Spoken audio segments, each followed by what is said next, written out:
Remember how disgusted you felt when in the closing scene of the film Raiders of the Lost Ark, the Ark of the Covenant, hidden in an anonymous wooden crate, was consigned to a giant warehouse full of similar-looking crates? Your reaction was, cover-up by the government, no doubt. This was fiction. But do such cover-ups exist? One of the most revered historical institutions in the U.S., if not the world, is the Smithsonian Institute, compilers and keepers of American history for as long as anyone can remember. Would they?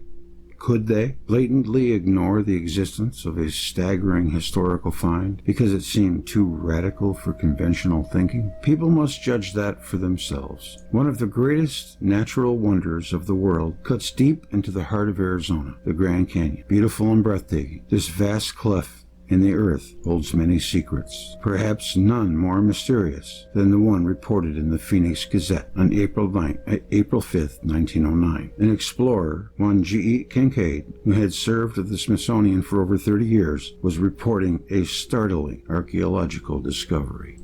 Kincaid's boss, Professor S.A. Jordan of the Smithsonian, who were financing the expedition, was said to be enthusiastic about the find, to be further investigated, as it was of major significance. Kincaid had found, which happens to be the same name as the California fire right now, about 2,000 feet up the canyon wall, above the Colorado River, some 42 miles upstream from the El Tovar Crystal Canyon, a cave entrance to a vast underground city chiseled from the solid rock.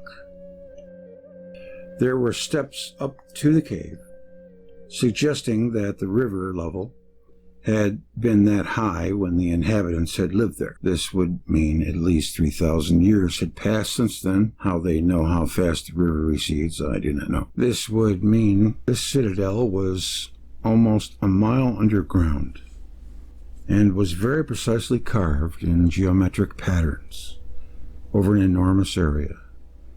Kincaid reported that several hundred rooms had been discovered, but that the full extent of the city was still impossible to estimate.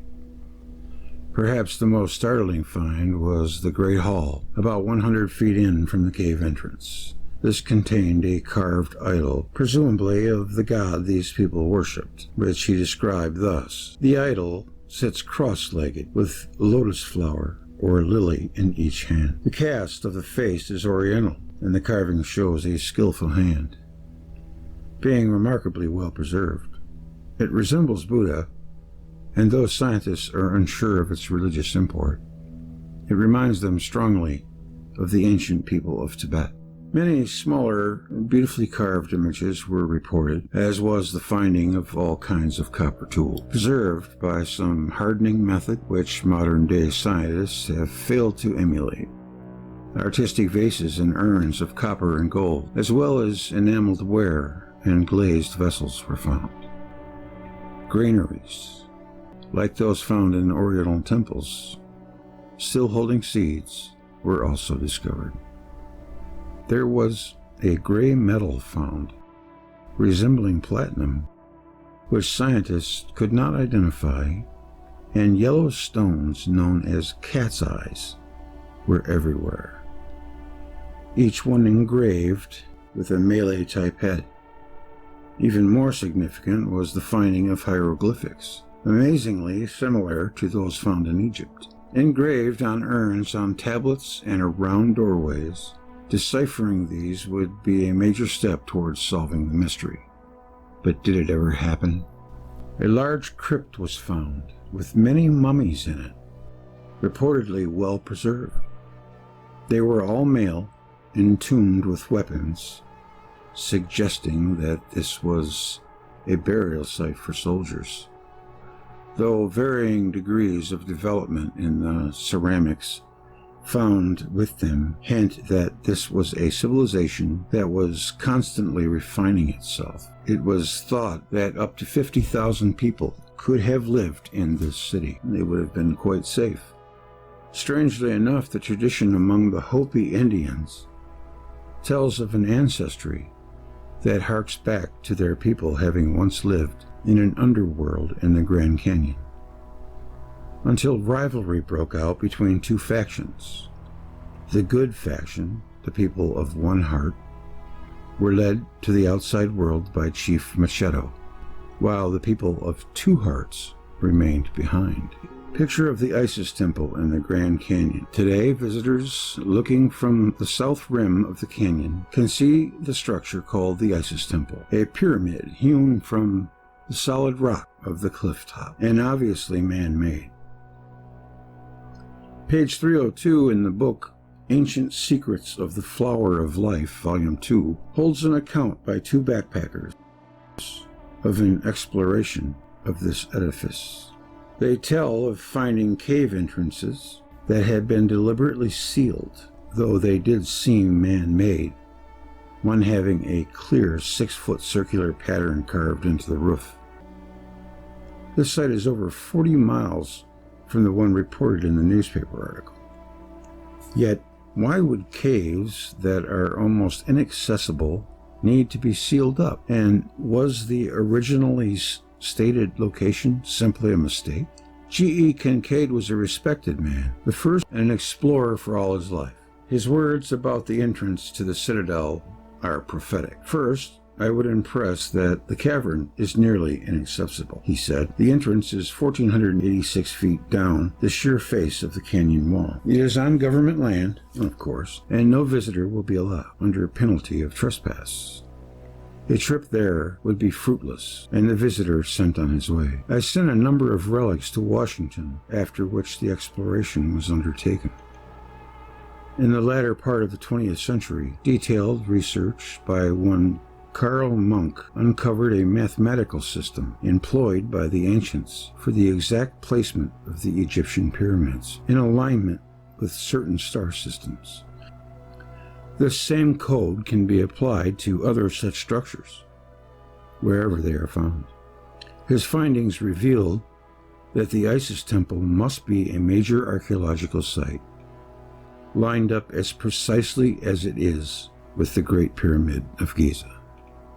In 1909, the Grand Canyon Citadel was regarded as not only the oldest archaeological discovery in the United States, but also as one of paramount importance to the world. Yet today, nothing more is known to the public than has already been said.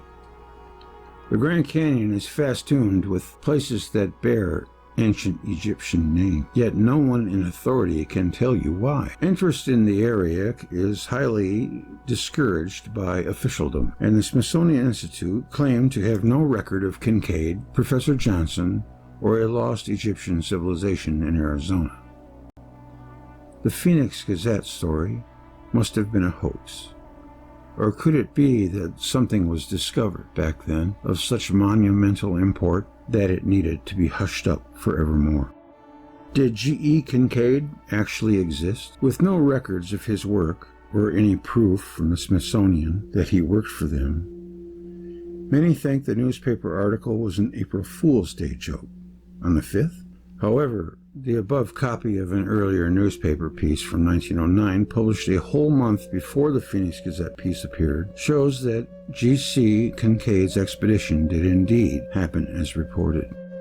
What is more, a translated ancient manuscript recently located describes a voyage made thousands of years ago by a group from Asia traveling to a city built within what they called the Canyon of Light, intended to visit a holy man or shrine.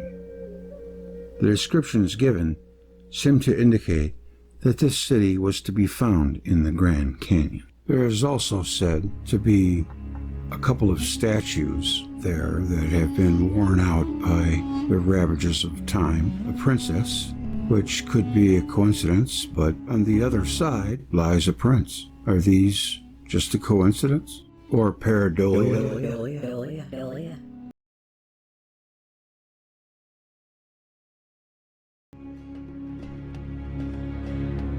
No one is prepared to answer the question all these things pose. And even though the research done within the Citadel might be proved, beyond doubt, that the race which built it were of Oriental origin, possibly Egyptian travelers from the time of Ramses. Hieroglyphs found in Australia point unequivocally to Egyptians having been there at some time. So why not the Americas as well? Remember the cocaine mummies? If they made it to Peru, they could make it to Arizona. Perhaps the Nile, the Colorado, and the Grand Canyon are inextricably linked through a span of time that defies the imagination. But if so, someone has decided that we should never know how strong those links are. The Citadel may officially be no more than an elaborate myth, but the evidence for the contrary view is quite compelling. It would perhaps be unfair to put the lost underground city into the same category as Area 51, but the secrecy surrounding it over 90 years can't help but make you wonder just what was actually discovered. Unfortunately for the inquiring minds amongst us, we may never know. It's very interesting, though. Did the ancient Egyptians inhabit the Grand Canyon?